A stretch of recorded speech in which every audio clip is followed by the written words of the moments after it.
go.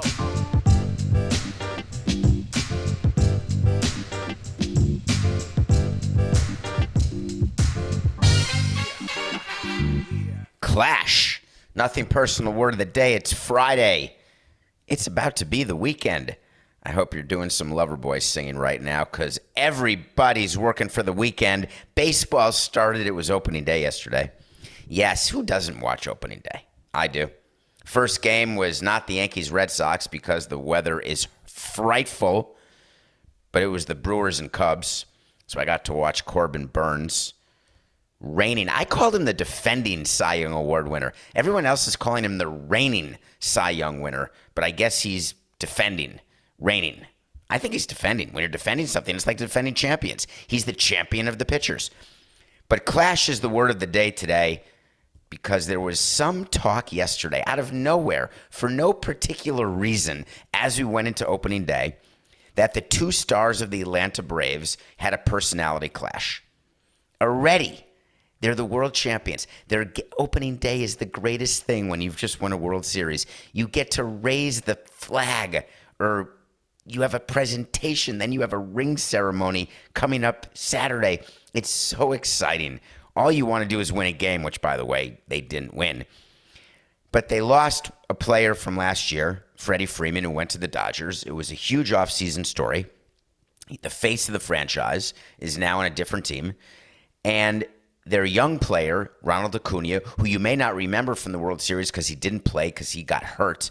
Actually, I think he got hurt in Miami, Coca, playing the Marlins, running against the wall or running to get a ball in the outfield. And for whatever reason, he gave an interview. So when players give interviews, we, as a team, we facilitate those. So what happens is if you are a radio station or a TV station or you're a national writer, you contact the media relations department of a team and you say, I'd like to do a piece with Ronald Acuna. We want 10 minutes. And then you go to Ronald Acuna and you say, hey, channel WKRP would like 10 minutes. How about this time? And then he says yes or no. When he says no, you say, I think you should. Or you say, I agree with you. No problem. You don't have to do it. And then we'll be the bad guy. There's some instances where the actual publication goes right to the player if it's a big national story. Like when Giancarlo Stanton was painted, his naked body was painted on the cover of Sports Illustrated. They went right to Joel Wolfe, Giancarlo Stanton's agent, who then talks to us and says, hey, this is happening. And of course, we're only too happy because it provides us with artwork that we can put in the ballpark because we made huge, big posters every time we had a player, and there were so many covers of Sports Illustrated for Marlins players. Remember when Dontrell Willis was on the climate change cover? Sports Illustrated did a climate change article many, many years ago, way pre-Trump, of course, way when climate change maybe had a chance to be not happen or could be delayed, which maybe it still can be. And he was on the cover. We had Ozzie Guillen on the cover before 2012. That's how excited people were before 2012. Ozzie Guillen and Jose Reyes were on the cover, which was pretty cool. Of course, the Sports Illustrated cover jinx, there you go. So, although Stanton didn't get jinx because he won an MVP, but that was well after the cover. So someone went to Acuna and said, hey, we're going to do an interview. And he gave an interview, and it was not great. So when you have an interview that doesn't go well, and you have a good relationship with the publication, they're going to give the front office a heads up. Hey, this is what the players said. This is what we're going with. And oftentimes, you don't know what happened in the Acuna case, but in my experience, when there is news that's about to be made, if you have a relationship, which you're supposed to have as the VP of Media Relations or the Director of Media Relations, and I don't mean the type that they had in Anaheim. I'm talking about an actual professional relationship with writers. They'll come to you, or radio people will come to you and say, listen, you had a player who said this. So Acuna was asked about whether or not he was going to miss Freddie Freeman, and his response was, I'm not. Acuna was asked, well, what do you mean? Did you not like Freddie Freeman? Were you not close to Freddie Freeman? And he said, we were close in that we shared the same stadium, but we had a lot of clashes. And so, of course, when you realize you're about to get news, when you are a reporter, you're going to dig deeper and say, okay, what were the clashes? Expecting Acuna to say, hey, I'm really not going to talk about that. It's in the past. We've moved on. We won the World Series. I'm excited to be back and helping the team. And we're looking forward to defending the World Series championship because we're the reigning World Series champion. So therefore, it should be defending, by the way. We're the reigning World Series champion, and we have Matt Olson, and we couldn't be happier to have him at first base. That would be a good answer. But instead, Acuna said, no, here's what happened. He explained in very certain terms that when he was a young player, which he still is, just being brought up to the big leagues, he was scolded by Freddie Freeman about ways that he dressed and ways that he looked, about earrings, about hair, about facial hair, about eye black, where the eye black should be on your eye. Just all sorts of things that Freddie Freeman had told Acuna, and Acuna did not take kindly to that. And I was fascinated as to whether or not Freddie Freeman was going to respond, because if you are in the media and you get a star player to talk trash about another star player and to say that there is some sort of wrestling-like situation where people are not getting along, you are going to go to that player. So Freddie Freeman was immediately asked about this, and Freddie Freeman's response was, I love Ronald Acuna. I don't think there were any clashes. I was a veteran, and it was my job to speak to the rookies and to the young players and to police the clubhouse. And the organization had rules. The rules were that you had to have your hair a certain length, that you could not wear earrings, that the eye black had to stay just below the eyes and not come all the way down your face. So that's what I was doing. And I didn't think it was a big deal. I love Ronald. I miss Ronald. And I wish him nothing but the best as he continues to play in Atlanta. A brilliant veteran response. But it elicited quite a continuing of the conversation, which is, why is it that either teams have these rules? Why is it that players are forced to enforce those rules? And I want to make sure you understand from a team perspective, from a front office perspective, what's happening. The Yankees are famous for their facial hair rule. No facial hair. The Marlins had a no facial hair rule, and then they had a facial hair rule that you could have it, then a no facial hair rule, then a facial hair rule, and then we signed Burley and said, no, you can keep your beard, no problem. The Yankees, when you trade for a guy with a beard, whether it's Josh Donaldson or Joey Gallo, whoever it is, you shave the beard. It's not a question. We would talk to our players during the course of a season. Hey, here's the rules that are being violated. We have rules with curfew, let's say, or rules about when you have to be in the clubhouse, when you can't be in the clubhouse, etc. And if you don't have players policing those rules, you are not going to have a good clubhouse. And managers would always tell me, don't make me police it because I don't want to do it. So they would implore their players and form executive councils and talk to veterans and say, please make sure that everything is being followed. I don't want to be the bad guy. And the reason managers don't want to be the bad guy as it relates to rules is that managers are already in the tenuous position where they are living in the clubhouse every day, but are looked at as a conduit between players and front office. So players already look askance at the possibility that managers are moles or could be moles. They feel the same way about trainers, clubhouse managers, anyone who has a direct line to the front office. But when players police themselves, then they're more apt to listen. So what enables that to take place in a team? Well, that's pretty simple. Having veterans, and having veterans who buy into it. Freddie Freeman, when he was called up as a rookie, he said, I got spoken to by veterans who told me I had to wear different shoes, I had to wear different clothes, and then often veterans with money will buy clothes for rookies with no money, buy shoes for rookies with no money so they look the way they're supposed to look, which is professional. And so to Freddie Freeman, it was no big deal. But what if things are lost in translation? What if there's culture issues that exist in a clubhouse that we don't take into account? Because I'll tell you, running a front office, I never gave it a thought. It never occurred to me, and it may be different today. But back then, it never, and this is not so long ago, it never occurred to me that maybe we shouldn't have American players or white players talking to players from the Dominican. Or maybe we should embrace what players from the Dominican wanted to do and how they wanted to play and the way they wanted to let the kids play. Remember what MLB is trying to do? Let the kids play. That's their entire way of getting younger people and younger demographics to like baseball. But owners in general are not following through on that because there are rules in place which by definition say don't let the kids be individual. Don't let the kids play. So there's a difference. It's the equivalent of the corporate McDonald's telling all of the McDonald's franchises that they want things a certain way, but then McDonald's franchises say, we think we know better. We're going to do what we want in our own way. And then all of a sudden there's not uniformity. And then those franchisees get penalized and punished. That's sort of what it's like in baseball because all the different teams have different rules. There's different things going on.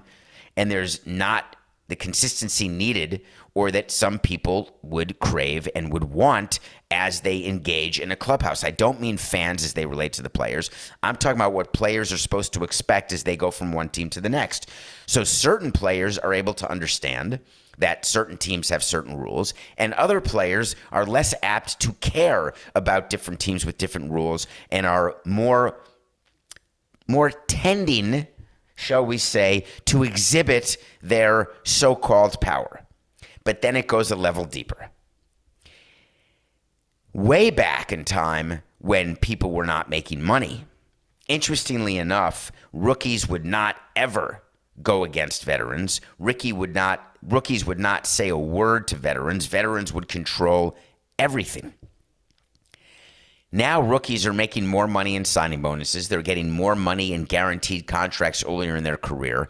And it is a source of great frustration for current veterans when they look at young players who are entitled and getting things that they never got. So it creates this interesting dynamic that exists now between veterans and rookies that causes veterans like parents to say, oh, we had it so much harder than our kids. We had to walk uphill to school both ways with holes in our shoes and it snowed every day. That sort of mentality tends to creep into clubhouses the way it creeps into families and creeps into workplaces. The clubhouse is just a microcosm of a workplace. So one of the things that we had talked about inside the commissioner's office is uniformity is what we called it.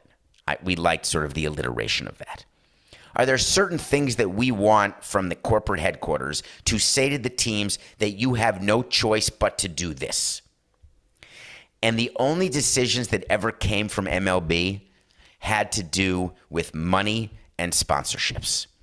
So, for example, when a sponsor has the logo on a jersey, like a Nike swoosh, or Under Armour when they used to have it, when there is only certain type of clothing you are allowed to wear under your uniform, if players are not wearing that clothing, they are fined.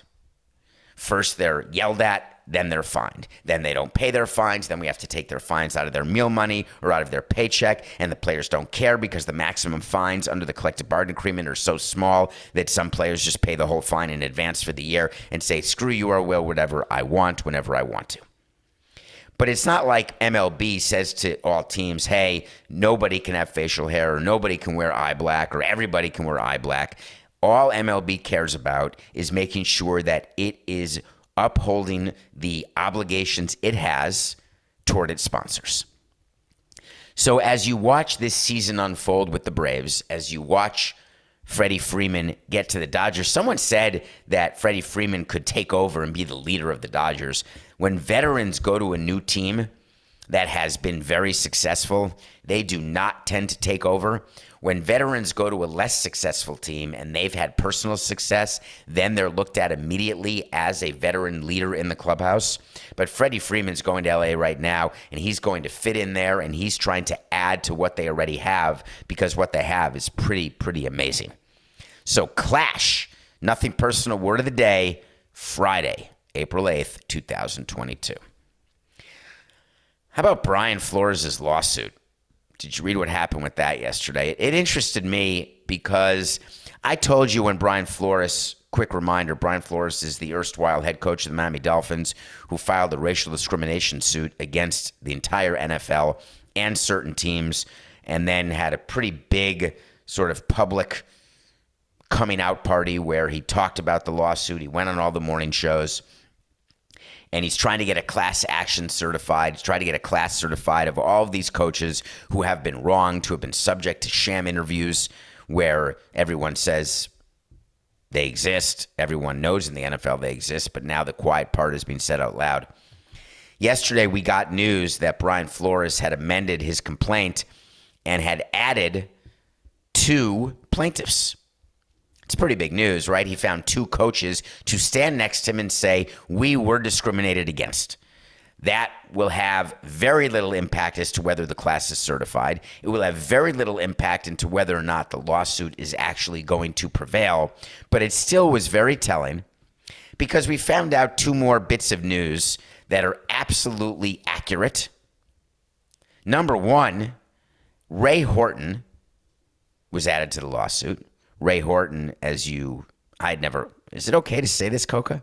It's okay. I always tell you the truth about what I know, what I don't know. I'd never heard of Ray Horton. And then Steve Wilks also added to the lawsuit. And these are 2 men, 2 black men who had said that they did not get the proper treatment when it came to either having a chance to be a successful coach, having a chance to coach again, or have a chance to even have an interview. So here is what I'd like to tell you about this, because it's sort of interesting to me. Wilks is the guy who was the coach of the Cardinals, and he called himself a term I'd never heard, a bridge coach. We would call an interim manager, but a bridge coach is apparently what you do after you fire one coach and you know you're going to hire someone else, but you put someone in there just for a few games, just for a moment. So Wilks was hired as a bridge coach, and his claim was, I had no chance to succeed. And they were going to bring in Cliff Kingsbury, who is the guy. He was the one who had that, the picture was it during the draft, Coca? Do you remember when this happened? When he was sitting in this nice house and he was lying on his couch with his feet up and there was a great view. I can't remember what it was, but he was this coach who coached in Texas. He had not won a lot. He's a white guy, good-looking white guy. And then he got the head coaching job, and then he was great because he got Jamal Murray, I guess. And so basically what Wilks is saying is, I called him, what is his name? I can't hear you, Coca. Kyler Murray? I don't know what I called him. Did I call him Tyler? Did I do that yesterday? I called him Jamal. Who's Jamal Murray? All right. Is that the guy for the Nuggets? Okay. All right. Do you want to just keep it? Just keep it. Yeah, that's fine. All right, we can start. We'll start from, we'll continue on. Okay, 469. So Cliff Kingsbury had an opportunity to have a quarterback, and he had a chance to succeed, and he's done well. There's no question about it. And Wilks really did not have a chance. But then we got to Ray Horton. Ray Horton apparently was interviewing for the Titans job, and he was told nothing, that he had a chance, right? Because sham interviews are bad. Well, Mike Mularkey, the white coach for the Titans, was told in 2016 that he is going to be the head coach, and that was before any other interviews had been conducted. And Mike Mularkey admitted this. So now the Titans are being accused of what the Giants were being accused of, where Bill Belichick had told Brian Daboll, congratulations on the job. And Brian Flores had said, thank you, but I haven't even interviewed yet. And Belichick said, oh, wrong Brian, sorry. I should sort my contacts last name first, first name second. So now the Titans could do this. The Giants could do this. And on Nothing Personal, we've told you, yeah, there's 32 teams who do it. 62 teams, 32 in the NFL, 30 in Major League Baseball. Sham interviews are when you know you don't want to violate the Selig rule or the Rooney rule. You know you have to interview minority coaches, but you also know who you're hiring. And what Brian Flores and his lawsuit is trying to do is stop that practice. That's the first thing he's trying to do. The second thing Brian Flores is trying to do is make it so African-American coaches or any coaches of color, although I think it's just there's racial discrimination against any coaches of color, are trying to make sure that if they don't succeed in their first attempt to be a coach, they get a second attempt. Sort of like two of the coaches hired. I think Lovie Smith, this is now his second. Todd Bowles, this is now his second.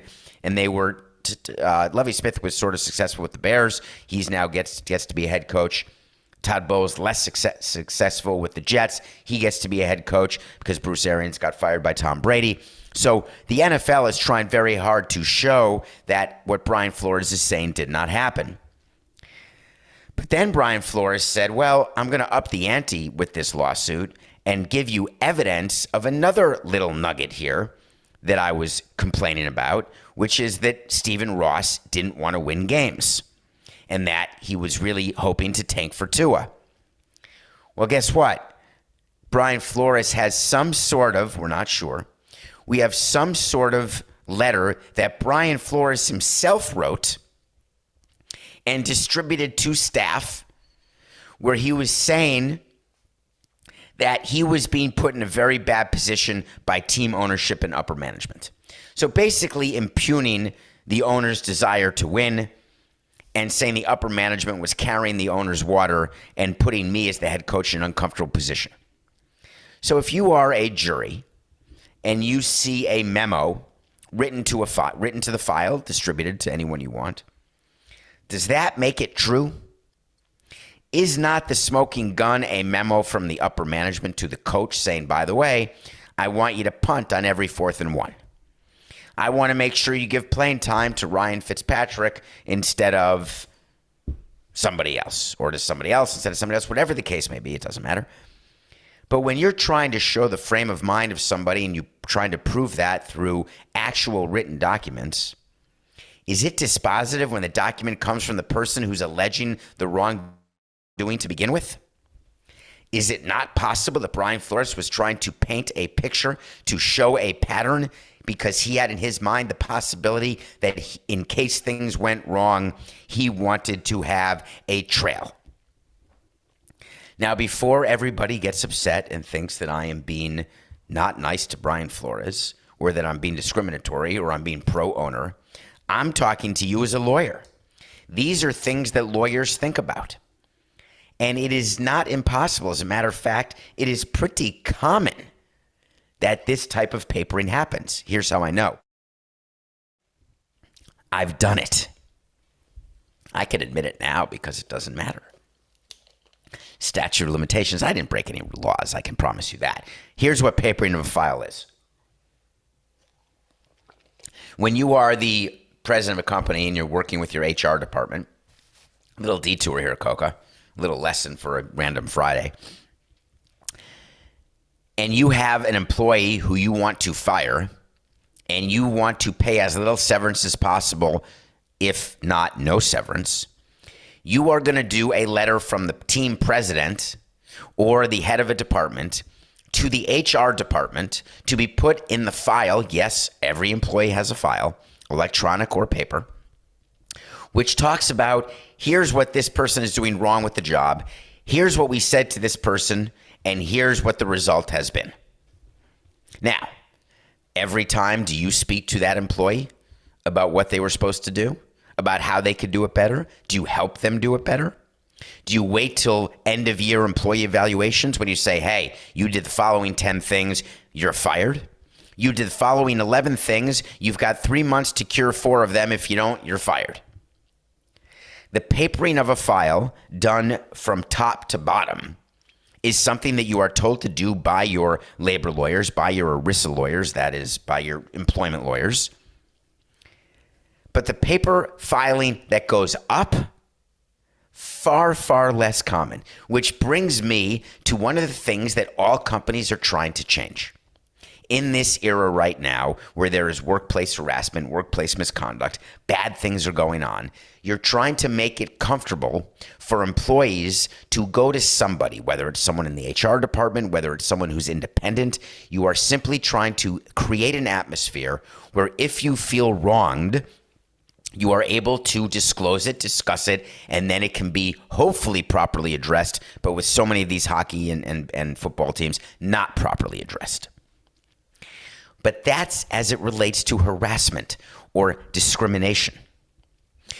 When you've got something that needs to get to the attention of your boss that is about something as core as potentially throwing games, a memo, you would think, is going to be sufficient. So I get why Brian Flores said to himself, hey, I'm not happy about this. I'm sending this memo, but you sure as hell better have proof. Because that is a trigger, shall we say, that the team is not going to take lightly. And if the team does take it lightly, it means it is completely so off base, so ridiculous, and so without merit that it's not even worthy of a response. Now, the irony is, I would have the opposite reaction as president of a team if I got a letter from my manager that he is upset, or anyone got a letter from the manager that the manager believes that we are trying to not win games and we're asking him to make decisions that will ensure that we lose games. I'm addressing that right now. And I'm explaining to him, no, we're purposefully not winning games. We're not throwing games. We're just giving you crappy players. It's going to be interesting to see how this ends, because it has been clear to me through the statements of Wilks and Horton, who are now part of the lawsuit. They are joining the lawsuit, they said, to try to draw more attention, bring more attention to the racial discrimination, and work to find a solution.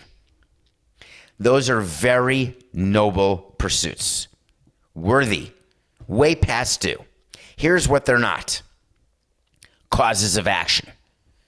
They are not dispositive as it comes to getting damages, which is why you've seen the NFL react to this lawsuit by being helpful with coaches getting second chances, by doing all the things they're, in theory, trying to do to deal with discrimination and harassment and the Rooney Rule, etc. But NFL and Roger Goodell is not spending 1 minute. They're not spending 1 minute worried that there's going to be a class action suit where a jury is going to hear evidence and there's going to be damages that the NFL and its owners will have to pay. They're not worried about it for 1 New York minute. All right, when we come back, we're going to review season 4 of one of my favorite shows, Marvelous Mrs. Maisel, and we're going to talk about what we watched yesterday at the Masters, because I've got one sound for you. Cha-ching! Welcome back to Nothing Personal. It's Friday. Hope everyone's going to have a good weekend. I think F1 is back.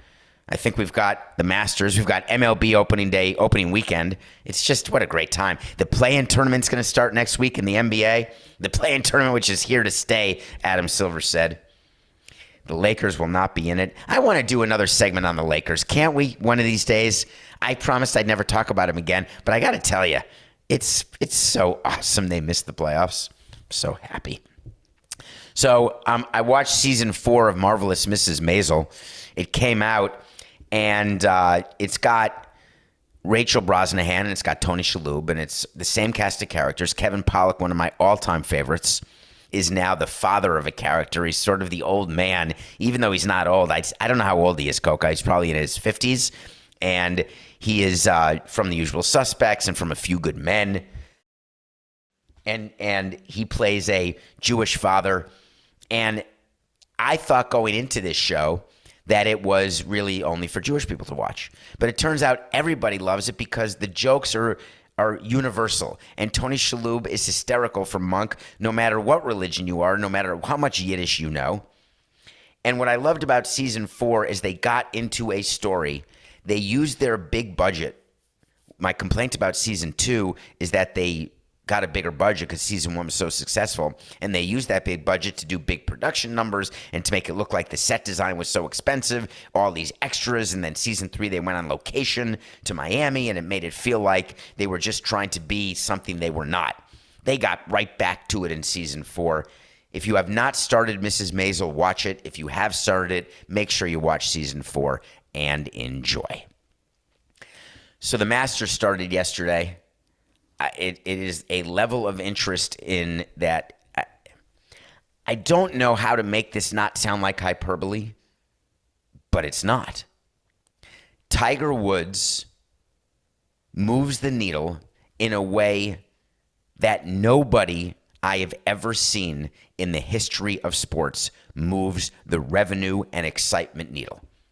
Now, come up with whatever list you want. I'm more than happy for you to do it. I'm ready for you to tell me that Michael Jordan did that. No, Michael Jordan did not. We should talk about it from two different sides, actually. I could argue that Michael Jordan is the most successful off-court athlete in the history of sports, and you'd have a hard time arguing with me because of Jordan brand Nike.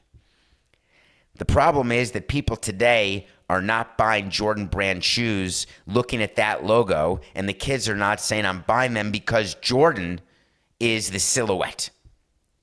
They're buying them because Nike has made them to be cool shoes, and they're still Jordan brand shoes. When Jordan plays a game, it sells out. When Jordan doesn't play a game, it sells out. That's not moving the needle. Advertising revenue for an NBA Finals with Jordan is not going to be different than advertising revenue with Shaq, with Kobe. Not an incremental difference. When Mike Tyson would fight, you'd have definite incremental differences in pay-per-view and revenue. Merriweather, Cotto, whoever it was, Pacquiao, yeah, Conor McGregor. There are people where there are higher levels of pay-per-view for that fight, higher levels of ticket prices because the demand is so high. All of that is accurate. But what Tiger Woods does is the TV attention he gets, the in Augusta attention he gets, the media impressions that he gets around the world for what he does, it's unparalleled. And then on top of that, you have a car accident after all of the Ambien and marital issues, which everyone likes to be voyeurs, and they always like to dive into that personal stuff. But then a car accident where he actually wasn't drunk driving, he just lost control, he may have been tired, he wasn't tired, then his leg could have been amputated. And then a comeback, because the world loves comeback stories. Tiger Woods said he didn't know whether he was going to ever play again. We said he would. We gave you those wait to sees the other day. Tiger Woods was going to play the Masters. Tiger Woods tees off with metal spikes on his feet and metal in his leg. In golf, you don't get a golf cart. You have to walk the entire course. The Masters has mountains and hills, and you're not carrying your bag, I grant you, but you're still walking. I actually never asked anyone. I'm sure someone has the answer because they wear their Fit Watch or their Apple iHealth or UHealth or A Health or non-health. Did John Daly used to walk golf courses smoking? Is that possible? Do I remember that right? That's pretty funny. But in theory, you're walking 4 or 5 miles. I don't know how long a golf course is. Maybe it's more than that. And it's very hard. So people were saying Tiger Woods, just the fact that he's teeing off on the first tee, Augusta is getting a huge boost from this. There's a huge ratings boost for CBS this weekend if Tiger Woods makes the cut. In golf, there's 4 days of 4 rounds that golfers play. People, after the first 2, get eliminated. It's called making the cut. If you make the cut, then you get to play Saturday and Sunday. If you're at the top of the leaderboard, you get to play in prime time on Sunday. Masters Sunday. It's when Tiger Woods always wears red, I think. He wore pink yesterday. So I was thinking about CBS because that's where Coke and I are. And I was thinking about the excitement around Augusta. And I was thinking about the cash registers cha-chinging at the thought of Tiger Woods not just appearing on Thursday for a first round, but he actually shot under par, which means as well as you're supposed to do, he did 1 shot better. Shot a 71.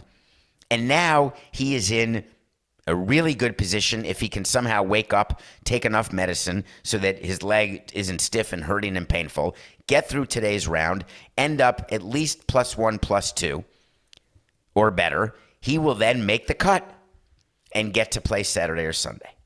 So what impact can the PGA have to help CBS? What impact can Augusta have in order to make it so that Tiger Woods makes the cut and that cash registers get an even greater level of cha-chinging? And I started realizing in baseball, you can speak to the umpires. In basketball, you can speak to the referees. In football, you can speak to the referees. You could do some sort of extra pass interference, make sure that you don't foul a guy out, make sure there's a charge, not a block, make sure that the strike zone is just not as consistent as it could be. And I am not, again, telling you that umpires are doing things that are illegal or wrong.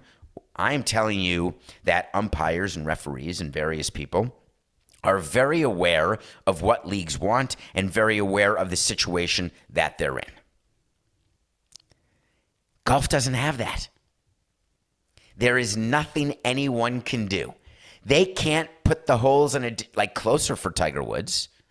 Maybe they know how Tiger Woods likes to play and they could put the holes on the green in a certain position, which helps Tiger because he's better at putting uphill than downhill or downhill than uphill. And so they're going to put the hole placement today at the Masters in a way that could give him an incremental extra stroke because he'll putt better.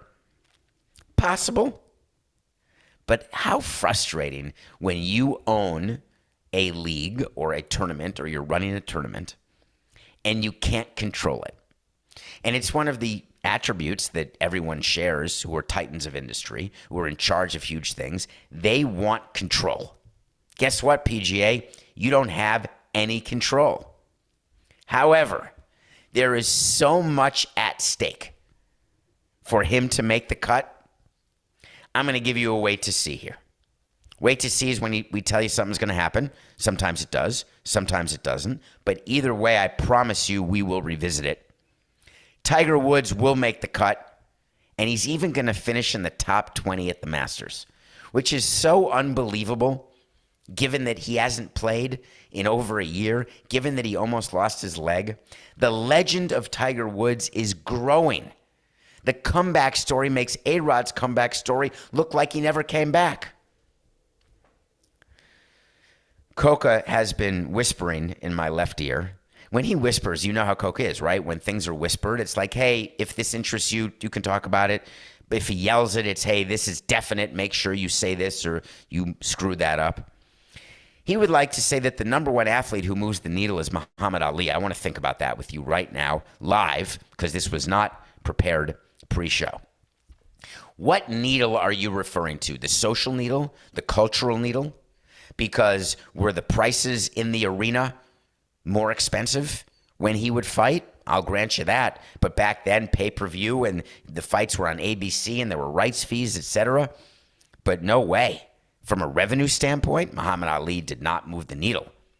But from a fame standpoint, that's a great question. Is Muhammad Ali more famous worldwide than Tiger Woods? There was a period of 50 years where I would say yes to that. And I would say that Tiger Woods is likely known by more people ages 5 to 105 than Muhammad Ali. I'm going to put Tiger Woods above that. Michael Jordan's not even top 5, by the way. Not even top 5. Okay, so you got that wait to see. Tiger Woods will make the cut, which is pretty exciting. The other thing we do on Wait to Sees is we tell you we're going to revisit them. And yesterday was opening day in Major League Baseball, and I had 2 Wait to Sees about opening day today, and they were both wrong. I thought Robinson Cano, who was suspended for steroids again, who is overpaid when he signed that ridiculous deal with Seattle. It's the only way he went to Seattle when he got that 10-year, what was it, 10-year, $240 million deal? Something absurd like that. Well, Cano got suspended, and I assumed the Mets were just going to release him. So I told you on November 19th, 2020, that Robinson Cano had played his last game as a Met. Back on November 19th of 20. Well, he started yesterday in the Mets' victory. So that's a no. I also thought the Rockies were going to retool way more than they did. I didn't think they'd sign Chris Bryant. They've got a good young pitcher named German Marquez, and I assumed the Rockies would trade him. And last July 7th, 2021, he should have been moved at the deadline. He wasn't. And the Rockies came out and said, we're not going to move him. And I said, yeah, they'll move him before the 2022 season. Guess what? They didn't. So Nothing personal pick of the day. I knew it. When you play your first game, Coca, can you look this up? What did the Marlins do in their home opener in 2004 when we raised our championship flag and we did that whole great ceremony? We did the World Series championship, and I said, and I even said this on HQ yesterday, I said it seems unlikely that the Reds are going to feel pressure, but there's definitely a lot of distractions, but they're playing the Reds. And when you're playing the Reds, you should be able to win that game. If you've got Max Fried, who I think should be a Cy Young winner. You've got Matt Olson, MVP, who I think is going to win MVP, new player for the Braves. But you're playing the Reds. Well, Fried got absolutely rocked. What did we do, Coca? We did win that game 4-3. Who did we play? Oh, we played the Expos? That's awesome. Someone tweeted at me yesterday, Coca, what was my opening day record? And I actually have no idea. I said I don't think it was 0-18, but I thought it was bad. But I guess I won at least one opening day. So that could be 1-17. Oh, wait, was that the season opener or the home opener? I think that this person was asking me about season openers. Like opening day counts when you're on the road. I don't remember in 2004 whether we opened on the road or opened at home, but we did win the game. It was what, Coca? I know it was at home, but was it the first game of the season is what I'm asking. Or was it? It was. Okay, good. So at least I'm 1-17 on opening day. But the Braves lost, which means we're 40-32 for our pick of the day, and I'm livid. I've got 3 picks, all baseball this weekend. Tonight, Sean Manaea is making his debut for the San Diego Padres, and they're going to beat the Diamondbacks. The Diamondbacks will not beat the Padres 2 straight. The Diamondbacks walked off the Padres last night. A guy named Beer on National Beer Day hit a walk-off home run. That'll do it. Madison Bumgarner was only okay. Yu Darvish was fine. They were both fine, but then bullpens matter, and that's it. Manaea and the Padres over the Diamondbacks. Saturday, we get to watch another debut. Carlos Rodon is debuting for the San Francisco Giants. The Giants are trying to make last year seem not extraordinary. I've been telling you that I view it as extraordinary because they all had career years. There's going to be regression, but they signed Carlos Rodon, who he's pretty good. They're playing the Marlins, who are expected to compete. They're expected to finish over 500. Take the under. Rodon and the Giants over the Marlins. And then, of course, Sunday night. How many Sunday night Red Sox-Yankees games are there? Well, we got Sunday night Red Sox-Yankees. And everyone thinks that the Yankees are going to finish ahead of the Red Sox, as do I. But there's a pitcher pitching who, if you haven't watched him, watch him. His name is Tanner Houck. I'm taking the Red Sox over the Yankees. So Padres, Giants, Red Sox, Friday, Saturday, Sunday. So I want to touch on something to end this weekend. And I just want to make sure that you're very clear as to why I'm discussing young players getting paid. I am not against young players getting paid. Yesterday, the son of Charlie Hayes, Brian Hayes, agreed to a $70 million extension with the Pittsburgh Pirates. The Pittsburgh Pirates are a team who had not signed a player to anything over $60 million ever. There had never been a signing since Jason Kendall in 2000, a signing that was made when PNC Park was opening to make it seem like, yeah, we have a new ballpark in Pittsburgh. We're now going to sign a bunch of players. We're going to spend money. We're going to be successful. So they signed Jason Kendall, and it was such a bad signing that it scarred the Pirates for life. Well, finally in 2022, 22 years later, they decided to sign Brian Hayes, son of Charlie Hayes. Yankee fans may remember him. Philly fans may remember him. Opening day for the Pirates, they get their butts kicked by the Cardinals. They're a terrible team. They're going to lose 100 games. Everyone's excited that this player is locked up through 2029. They don't realize that he was locked up anyway until 2026 because that's how young he is. This is the most money ever given to a player between 1 and 2 years of service. $70 million. Guaranteed. A club option for 2030, which seems a long way away. Why did the Pirates choose now and this player to do it? I've got one word for you as we get close to the weekend. Grievance. The Pirates are the subject of a grievance because of the size of their payroll. They could be subject to a grievance again for this season, the size of their payroll. Their fan base is calling for their owner to sell their team. Their fan base is saying it is absolute horse hockey that the payroll is so low and the ballpark is so beautiful. Well, let me just say this to you. What we do as a front office to try to assuage our fans who are all concerned about these things, we sign a young player, sign any player. That doesn't mean our payroll's going up. It doesn't mean that we're going to win more games. It just means that we're quieting you down and maybe even the union by signing this player. What's the correlation between a player signing a long-term deal and the payroll of the team going up? I'm just curious. How many teams have you seen, like the Marlins, the Reds, and any other team, who they sign a long-term deal, but then they trade everyone else away because he takes up too big a percentage of the payroll, they're not going to win, so they have to rebuild, or they trade that player away because he's making too much money and they pay another team to actually help take on the contract. That's like a Tuesday. So for everyone celebrating what the Pirates are doing, I'm not being cynical. I'm telling you there are other reasons for why this contract was signed. Because at the end of the day, it's just business. Have a great weekend. We'll be back Monday, of course, because this is nothing personal.